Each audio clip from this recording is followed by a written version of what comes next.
Okay, well, welcome to the 2018 annual meeting of BCTV. I'm Marty Cohn, a member of the board, and I hereby declare this meeting open. Yay, I get to do that. First, I'd just like to thank you all for coming. For those of you that are watching on TV, the room is packed. And also for those, you're missing out on a wonderful feast, so haha. Just to get started, I'd like to welcome members of the board who are here today. We have Jim Verzino, there's Jim. Hey Jim. Jesse Kreitzer and Martin Langeveld. Yay. And other members will be coming, but they're a little bit late. Also in the room, we have two of our candidates for the board, and we're welcoming back Lynn Barrett. Yay. And new to the board, yay, is Bob Gammon, and we're really looking forward, following the election, for him to be on the board. So speaking of the election, I hereby declare that the polls are closed. So all votes are in. Everyone in the room, if you haven't done so already, please pass your ballots to the back of the room so that they can be counted. We're also tabulating all of the online votes as well, and we'll have the announcement as soon as the votes are in. The other important thing that I'm supposed to do right now is to tell you all where the bathroom is, and the bathroom is out the door and to the left. So I have now fulfilled all the requirements for welcoming you, and it's really my pleasure right now to bring onto this stage, for the State of the Station report, our Executive Director, Cor Trowbridge. Come up here, Cor. Okay, thanks everybody for coming. This is the second year that we're holding this annual meeting, annual members meeting, separate from our producer party.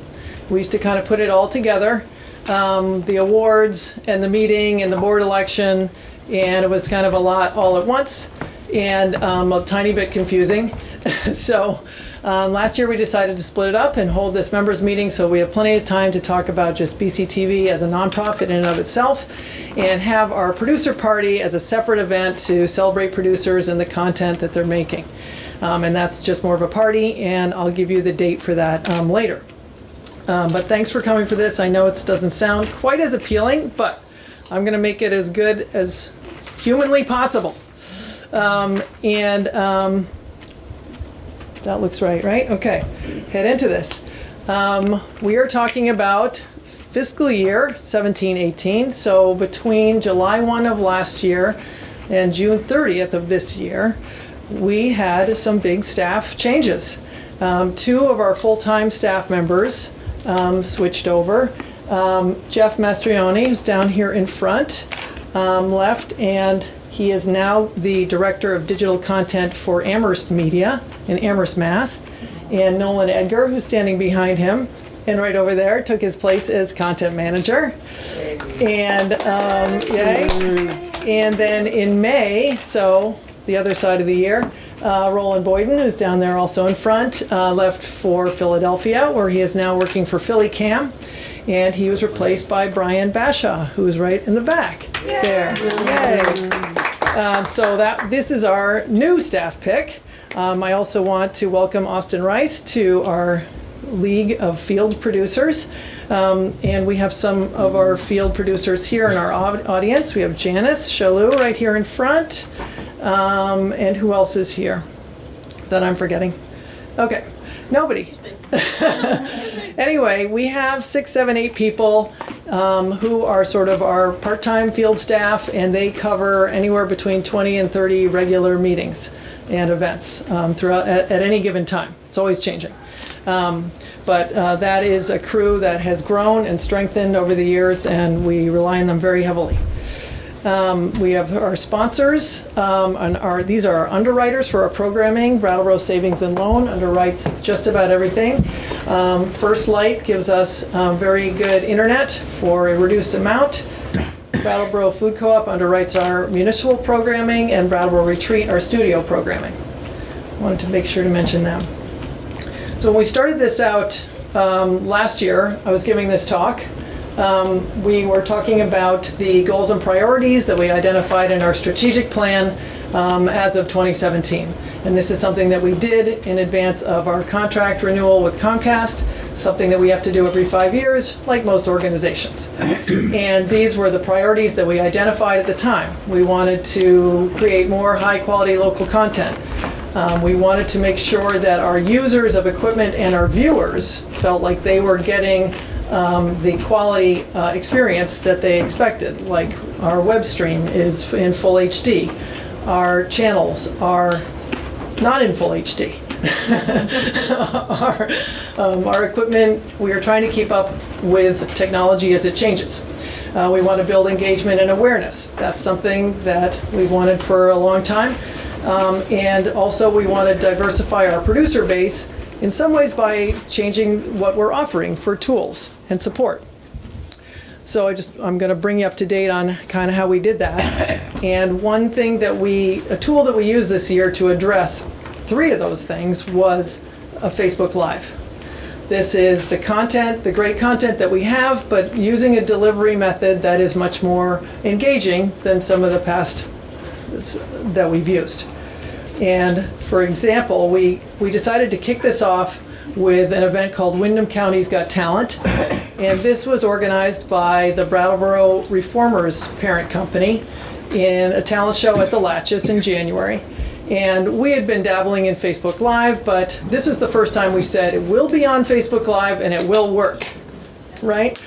Which is different than we're going to try it and we'll see how it goes, right? So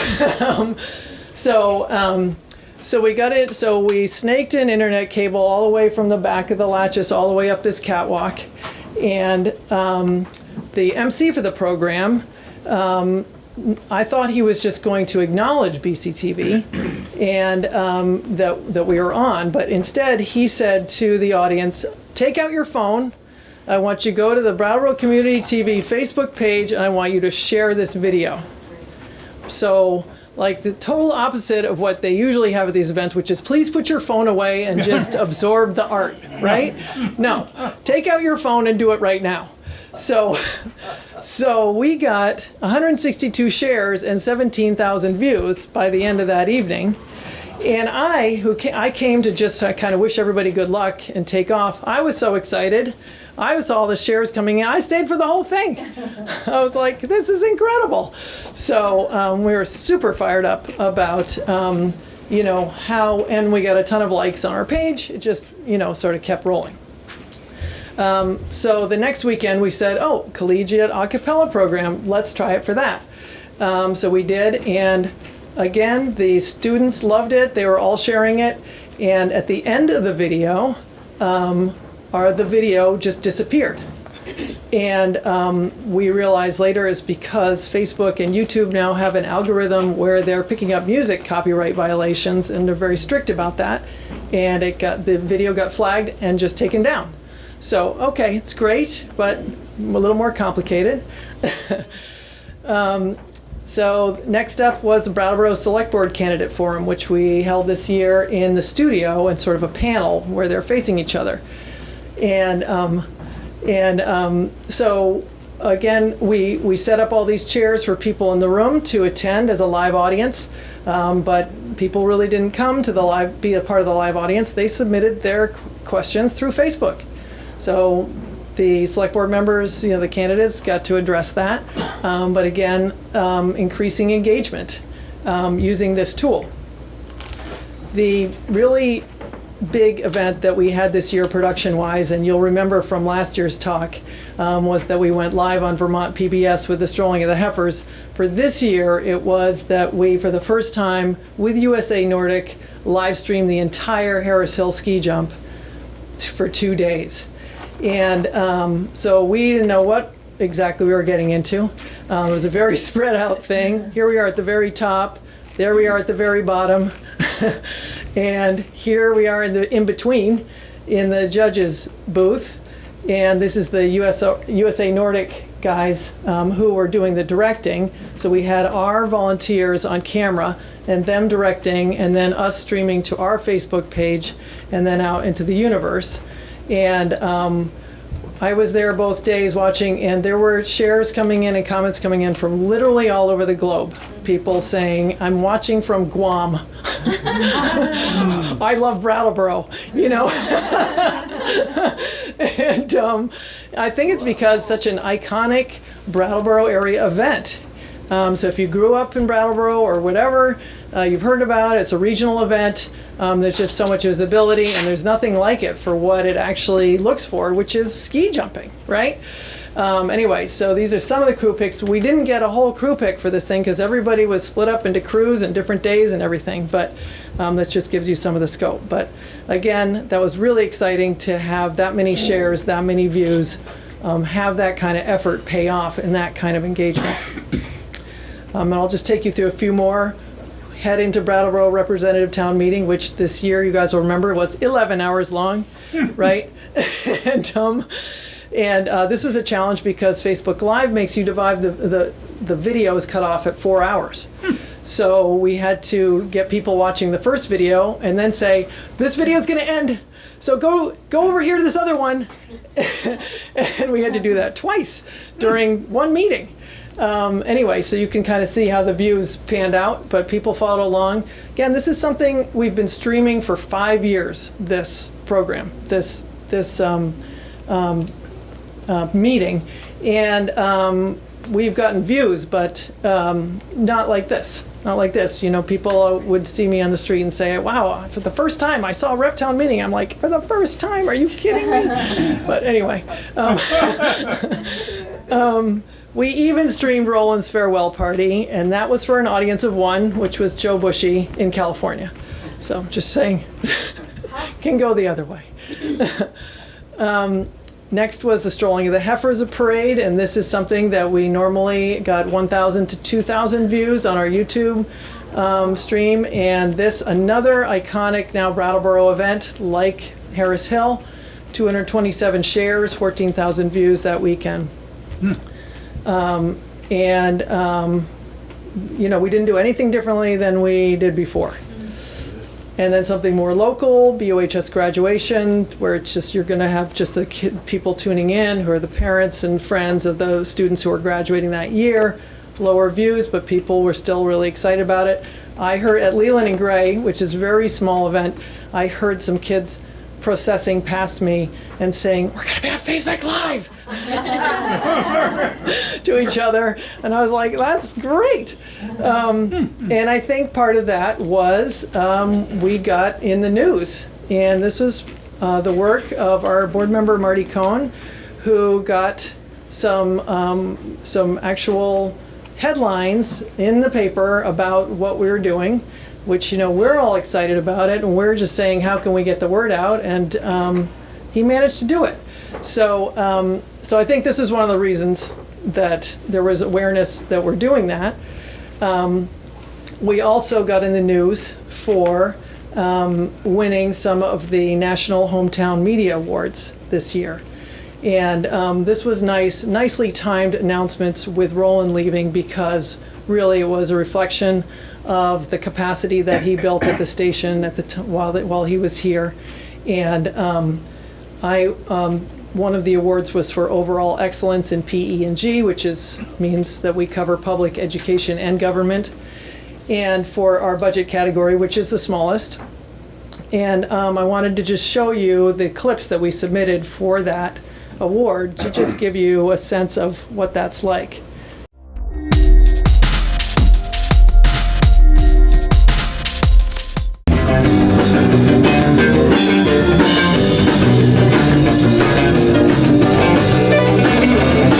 How does it feel now, knowing that things are going to be changing soon? Great.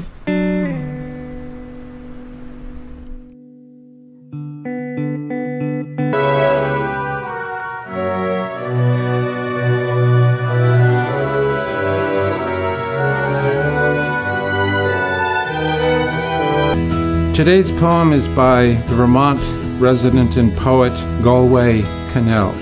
who was born in Providence, Rhode Island in 1927 and lived in Sheffield, Vermont. Let's talk about the modification a little bit. When somebody comes in, they've got a tattoo, what should I do with it? Should I laser it off? And then you say, yeah, I say don't laser it. So this is a coiling technique where you have a bundle of material and you start wrapping it. Traditional coiled is very regular and very smooth and very even, and it never appealed to me. How's it going? I am here at the Harris Hill Ski Jump, the 95th edition of this thing. Looks really awesome and packed. I can see, I don't know how many people, maybe 200 people. In one photo, he looks angry because he could not go to school with his brothers. So they gave him a book. Act 46 does not allow choice towns like Vernon to be in the same district as non-choice towns like Brattleboro, Dummerston, Guilford, and Putney. Vernon wants to maintain its 50-plus year history of grade 7 through 12 school choice. Thank you and congratulations, BUHS class of 2017.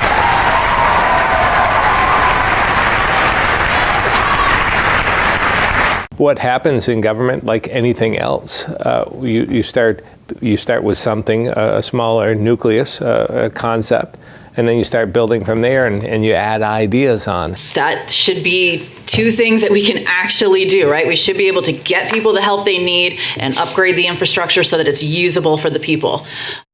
Are you ready for that vote? If so, all those in favor, please rise. You may be seated. All those opposed, please rise.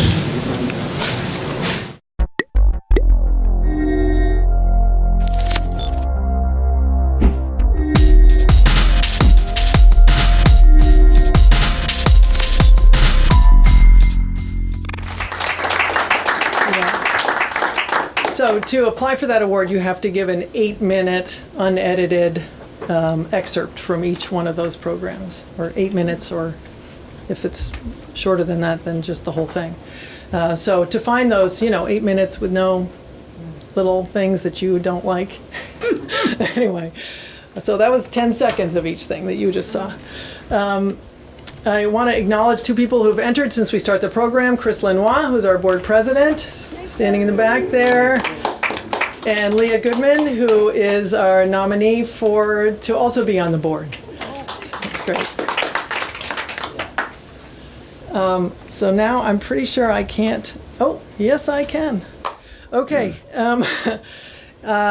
the other award that we received was for Roland's video that he rolled out at this meeting last year, his outreach video, Surprise, There's a TV Station in Brattleboro, and that won in the category of About Access and Empowerment, which Roland's video won 4 times in the times that he was here. So that was another great send-off for him.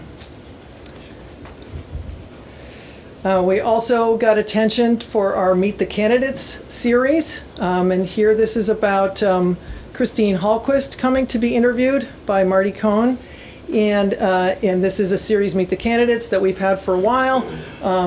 Last year, Chris did all the interviewing, and this year we've had a mixture of board members and local journalists. But at this point, we've done 22 interviews, and we've got about a few more to go, maybe 8 more to go. So, but getting some attention on that was fantastic. We also have producers who got themselves in the news. And I think anybody who was at the producer party last year, remember Derek Jordan, whose series, The World Fusion Show, kicked off last July. And he's produced 26 episodes at this point, but he's really done an amazing job of just promoting his show. I think he's got it on something like 70 community TV stations in, I don't know how many states, but across the country. And so this is another way that we're getting engagement and attention by having producers promote their shows. So we've talked a little bit about content, awareness, engagement. These are just some of the numbers. The annual report, which is on that table, has a lot more, but we are consistently producing between 1,000 and 1,200 hours of new local content per year, about the same number of new shows. Our YouTube views are up to 500 a day. Our website is steady at about 200 a day.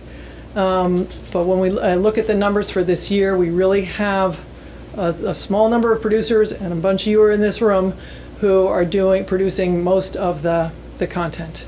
So that's kind of our profile right now, is a few people doing a tremendous amount.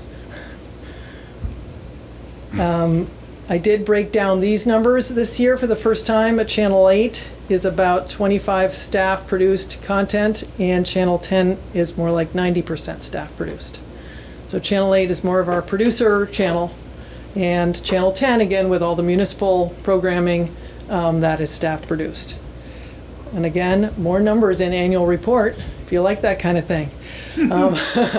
The one thing that we haven't talked about that was on our strategic plan was new tools that are going to hopefully attract new producers and different types of people. We, in April, purchased an asset management software called RuShare, which is designed for community television stations. It allows us to track memberships, productions, but it also allows us to track use of equipment and facilities, like when people check in and check out. That's all tracked through this software now.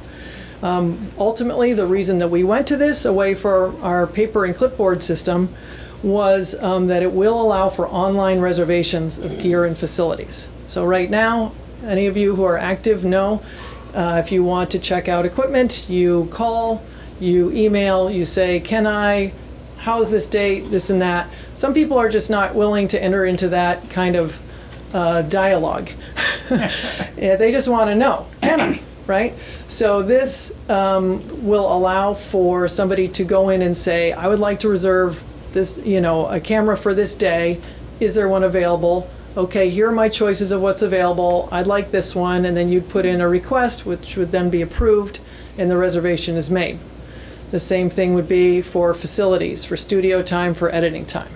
So, and ultimately, if members join in and create a profile that says, I have this or that skill, you could also have a crew call kind of thing where you'd say, I'm doing this production, I need a camera operator, is there anybody who could help me?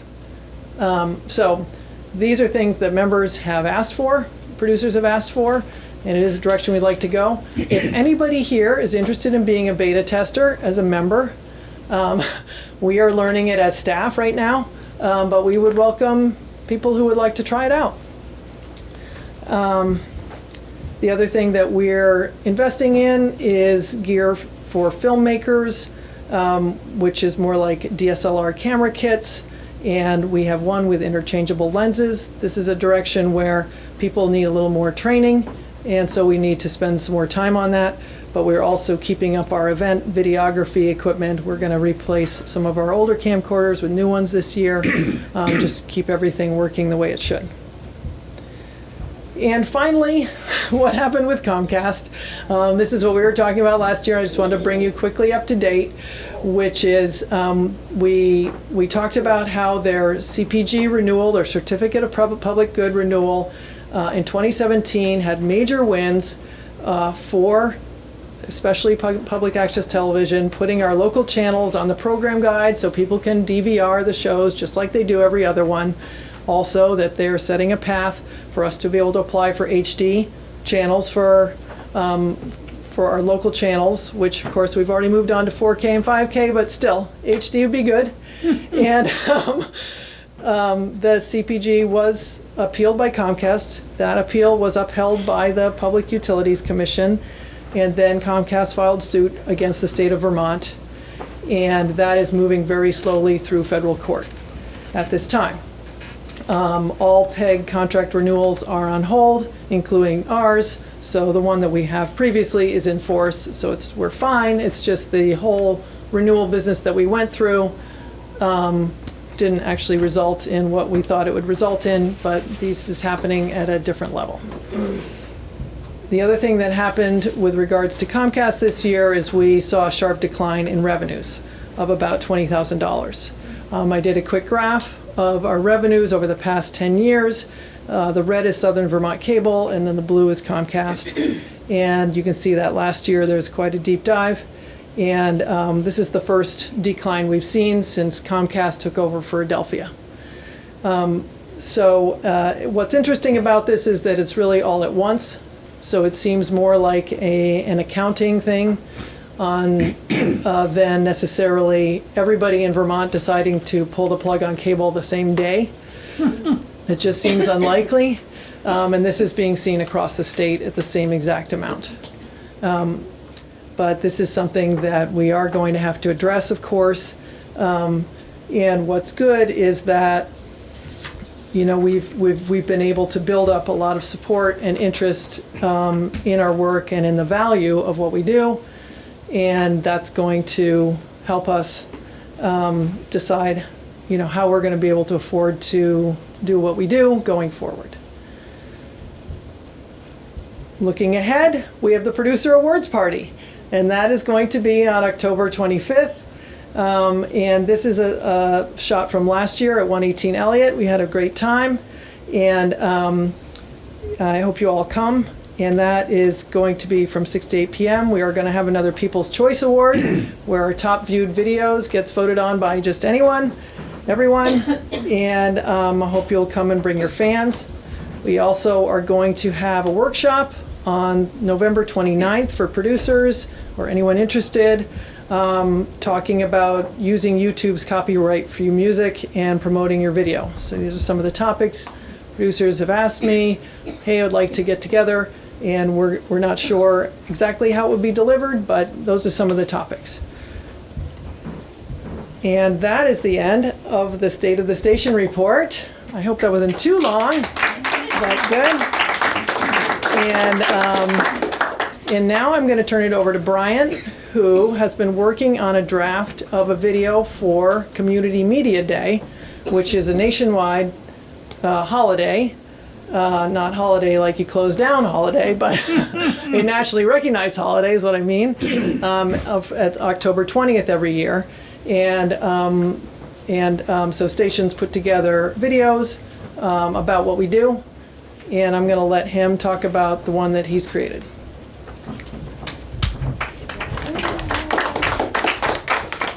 Hey everyone, how's it going? As Cor mentioned before, I'm Brian. I replaced Roland when he headed to Philly. I've been here since May, and I'm loving every minute of it. I see a lot of familiar faces in here, which is great. Okay, so that's it. If I haven't met you, I'll be sure to introduce myself after the meeting. So this is a short video I've been making, as Cor said, for this Community Media Day in October. So give me some feedback. I want to preface this by saying I'm not a voice actor by any means, so please ignore my mumbling through this. Most of us are aware of the state that our world is in.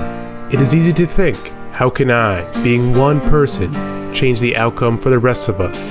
At BCTV, we say you can start small. Small being in this very community. Though it may seem we are a minuscule part of the larger picture, so much is happening right here. This is where people raise families, run businesses. We have a parade for cows and a crazy huge ski jump. More importantly, it's a place we call home. For these reasons, community media has never been more important.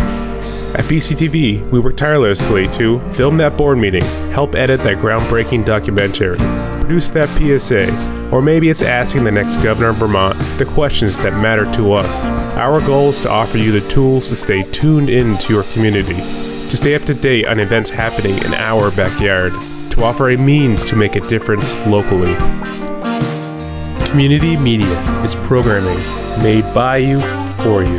So remember, think big and start here.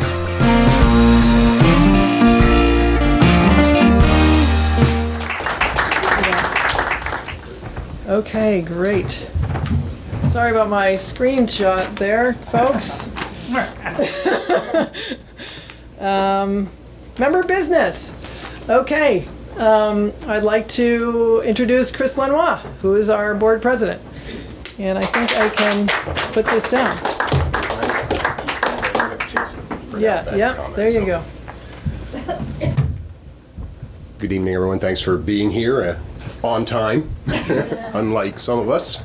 But that actually, one of the things I wanted to mention in my comments were I here was some of the great things that have happened over the past year with transitions out of BCTV, like Roland and Jeff, and people coming in like Nolan and Brian, and then also on the board with transitions on the board.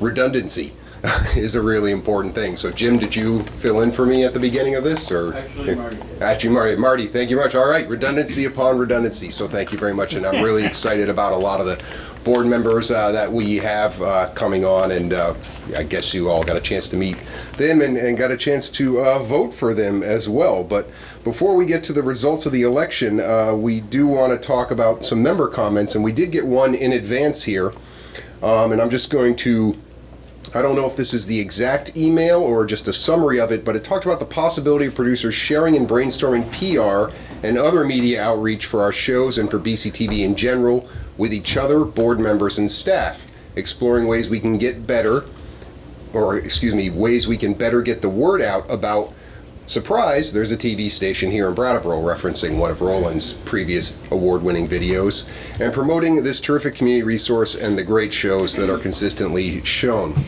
And Cor referred to a couple of those during her presentation, and I think it's been great to have Marty Cohn on the board and really take that bull by the horns and do that work. And I'm really happy that Lynn Barrett has announced her candidacy back on the board, because she did a lot of that work prior to that. So I feel like we have like a double dip of that sort of power for us. And also Leah Goodman, if people don't know, is an accomplished journalist as well. So we have a lot of people with a lot of media savvy on the board. I'm sure other members of the board do as well. But the point is that taking something like this, we can take this feedback, we can come up with some constructive ways that we can help you promote your own shows, as well as continue to do the work that we do, which is try and elevate the reputation and the stature of BCTV here in this community, as well as across the state and now across the region, when you see folks like Derek Jordan, who are able to get his programs out there across so many different cable access stations in different states. So we hear you, and those are the kind of pieces of feedback we like to get, so we can continue to help focus on what we want to do. I don't know if we've gotten other comments on Facebook Live, but if there are any here in the room, we'll certainly take some comments or questions that anybody has here who's in attendance. Everybody's just a fan and wants to be here. Yes, sir. I just have a question regarding your budget. You had $20,000 deficit, or well, not a deficit, but just $20,000 less in revenue from Comcast. Yeah. Is there a treasurer in your department, in your organization? Yes. Our treasurer was Martin Langeveld, who is rotating off the board. So we will be electing a new treasurer this evening. This evening? Yes. Well, I am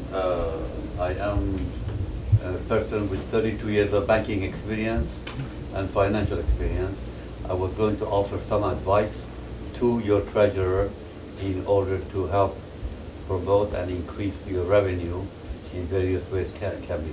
And I'm very glad to do so. Great. Well, thank you. After we get through the formal comment period, we'll make sure that those introductions are made. And that's a good opportunity for me to say that all of our meetings are open to the public. We welcome the public to come in and comment. We welcome the public to come and sit in on the meetings if that's your thing. And so there certainly is an opportunity for you to contribute beyond just your role as producers and volunteers into the decision making we do as a board. Other comments or questions? Russ. Yes, I kind of lament the loss of our 545, a little newscast that Roland put on, and I knew it was a lot of work, but a lot of things happen in Brattleboro, and they don't fit into any video that we could take, unless we can send it to a 545 kind of a local newscast. I wish we could somehow resurrect that. Yeah, I think when the Green Mountain Mornings program, Green Mountain Mornings Tonight, I should say, was launched, it was looked at as sort of a way to, and I don't want to say replace live at 5:45, because I liked that shorter format and the sort of program that Roland was producing. But you know, that is a good program and certainly tries to fill in that gap. And I think that is something that we have heard from other members over the past, well, probably couple of years since 545 Live has been put out to pasture. And it is something that obviously requires the right talent as well as the right energy to put into it. But that is something that is in the back of our mind. I'm glad to hear that you would like to see that back.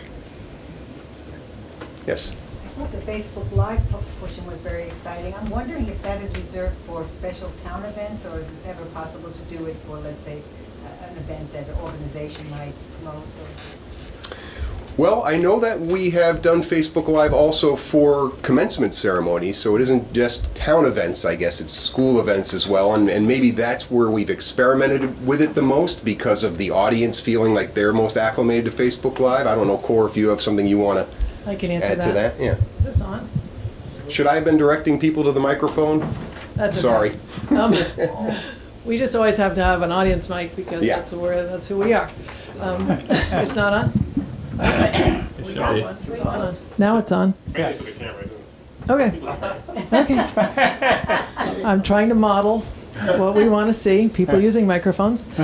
So the answer is yes, an organization can use our equipment to do Facebook Live, and we have done that before. It's another layer of complexity, which is why not everybody wants to take it on.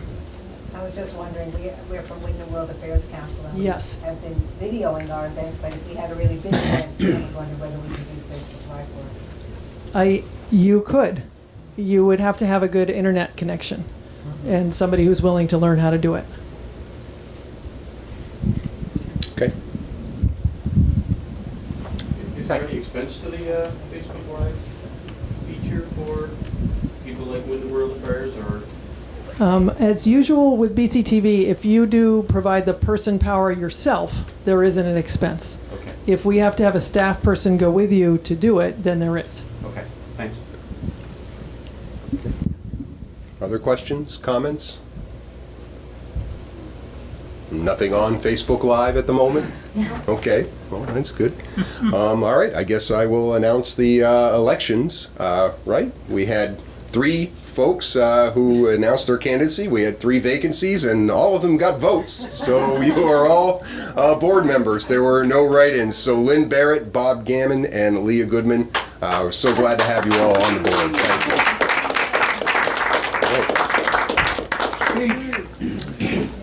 And now I turn it back over to Cor for the special acknowledgement. All right, I am here to hand out the second ever Peggy Award to Martin Langveld. And Martin, I don't know, you can just sit back there and watch because I got to play some photos and you can listen, but then you have to come up, okay? All right, here we go.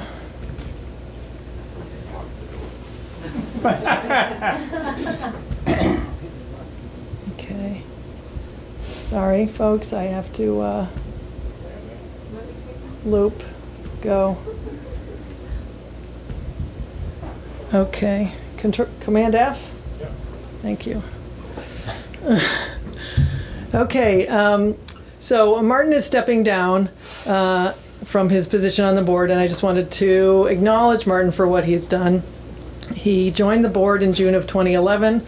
He was appointed to a seat vacated by Catherine Turnus. He was then elected in September 2011 to a 3-year seat and became the treasurer in 2012. He was elected to a second 3-year term in 2015, which has just ended. And note for the photos, Martin has not been a huge photo taker person, and he's at the annual meeting checking in people. So anyway, Martin brought to the board his expertise in 2 areas that have been and continue to be critical to our development as an organization. Martin has decades as a news publisher and someone who is always looking out to the horizon where media trends were leading. His email is literally news after newspapers. Second, as a nonprofit board member, Martin has been and still is on multiple boards, and his experience in nonprofit governance help our board do board work that some would call boring governance stuff that makes for a stable organization. Most recently, Martin helped our personnel committee rewrite the employee handbook. As treasurer for the past 6 years, Martin often was the only person on the finance committee He worked with me to develop better monthly reporting systems and took responsibility for reporting to the board. This is the board work that few may associate with being part of a media organization, but most will agree that financial solvency and planning is the basis for stability and success. I personally have relied on Martin's expertise and willingness to help me make financial decisions over the past 7 years, and I will secretly still be emailing him when certain questions arise. There really is no substitute. Martin also helped us out by creating an unofficial website for the town of Vernon so we could find out the meeting times and agendas. And so then he could post our videos of the select board meeting. And there's a photo in here of Martin watching himself on the Vernon Select Board. So now it's with the gratitude of everyone here at BCTV that I present to Martin Langveld the second ever Peggy Award. The first was given to Lynn Barrett last year. It's a replica of the Tony Award featuring the laughing, crying faces of drama. This representing all the drama we've been through together. And why is it called the Peggy? PEG was the original term for community television. It stands for Public Education Government, the types of programming that our stations offer. This award, formerly we called our Lifetime Achievement Award, goes to a retiring board member who has demonstrated service to the organization over multiple terms and whose dedication to BCTV has made a significant impact. To Martin, you've got to come get this.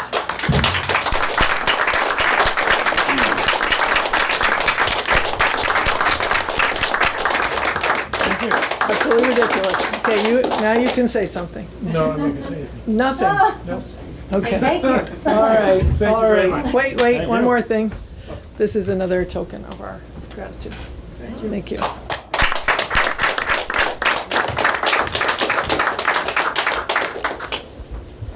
And Cassandra Holloway is not here, right? That's right. All right. Well, I have another one for her, but I'm just going to thank her for her service on her board. Cassandra, I'll just, since I have the photos, she was appointed in January 2017 and elected to a 3-year seat last year, but stepped down in April of this year. She forged a stronger alliance between BCTV and the Brattleboro Area Prevention Coalition, of which she is the director. She created several PSAs for the BAPC as a producer herself and assisted her son Gavin with his series, Kid Experts.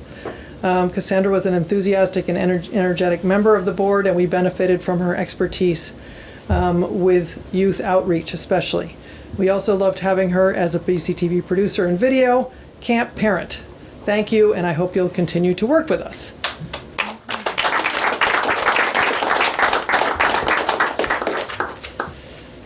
And that is it.